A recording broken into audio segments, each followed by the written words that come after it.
spreads, totals, props. Lots of ways to win money, but also lots of ways to lose. It's time for some sharp analysis. All sports, all over the globe, all the time.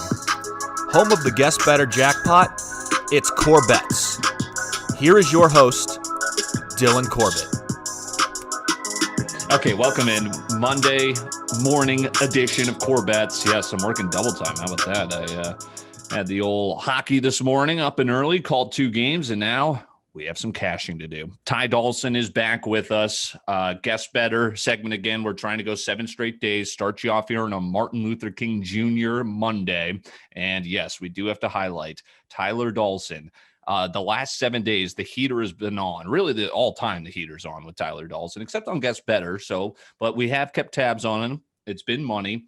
The 19-unit spree the last 7 days. Ty, what's the heater been like? You're just seeing the board clearly?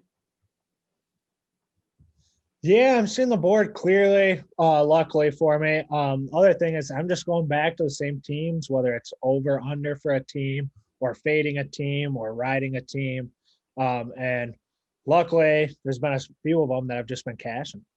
Funny, the other day, I had a play that looked good in the first half, and then I checked my follow app on the action, and I saw you were against it. And I'm going, is he fading me? So then I saw your next 2 plays, and I go, I'm about to fade his ass. And, of course, that first play lost, and then you on the heater continued to cash. So that was funny. Did you notice that I was fading you? I thought you were fading me. What was going on there? I did. Yeah, no, so I didn't even – usually when I go on there, I'll put my plays in. I'll put in like a series of 5 plays, and then I'll just put them in on the Action Network. So I didn't even see that you put it on. The first one, however – that was a crazy second half, too. I know. They only had like 50-some points, and then they come out, they score 28 points in the first 4 minutes. I think they had 58 points halfway through. I'm like, now this is looking good for me and not for you. And I think they ended up going over by like 14 points. And some of some of these you're hitting on buzzer beaters, you're hitting by half points. Those are the best when you're cashing it. Just like anything you hit turns to gold. Okay, so enough chitter chatter. Let's get to it. 5-play card, is that correct? That is correct. Floor is yours. Yeah. 5-play card, all on the hardwood, college hardwood. 4 of them are actually afternoon plays and only 1 in the evening. First play here is I have over 66 in the first half of the St. John's Connecticut game. I personally just think this is way too low of an over-under for St. John's. St. John's, one of the fastest teams in the nation for possessions. And as long as they're putting them through the hole, it should cash. Yes, UConn will be without Boatwright, but the last few games that they've had them, they've still been able to score. I think this one should go over in the first half here. I'm just afraid that it might get a little out of hand.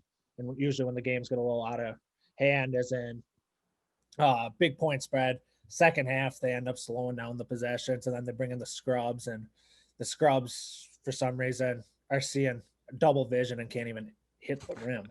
So We're only going over 66 in the first half. Next game tips off at 1 o'clock is Western Carolina versus Samford. Western Carolina -1.5. I just think that Western Carolina is the better team here. Yes, they are on the road, but hopefully getting that 1.5, it's up to 2 now. Hopefully that one can cash. Another one that I'm actually going 2 plays on here is in the North Carolina Wilmington versus Towson.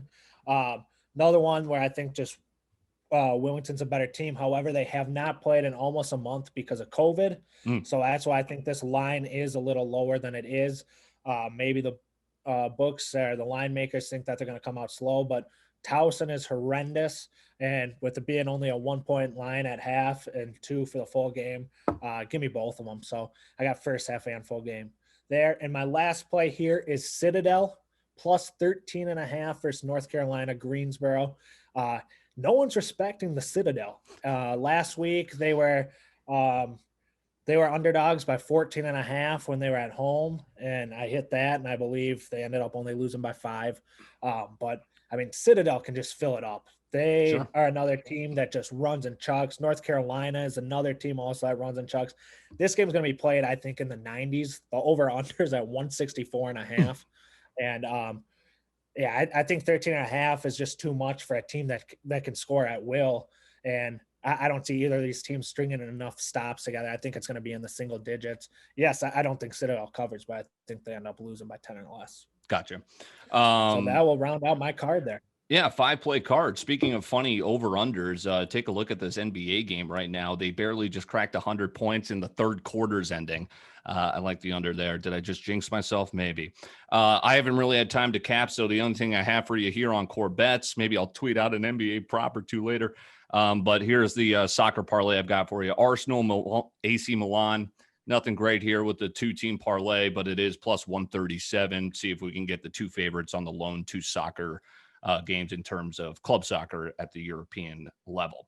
Matthew Isis plays in college hoops. He likes Jeff Linder's squad out of Wyoming, -3 at Air Force.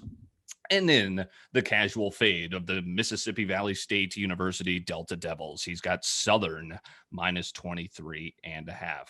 All right, that'll do it for CorBET. Welcome back, Ty. He's been on fire. Hope it translates here on a Monday. 5-play card. Let's cash.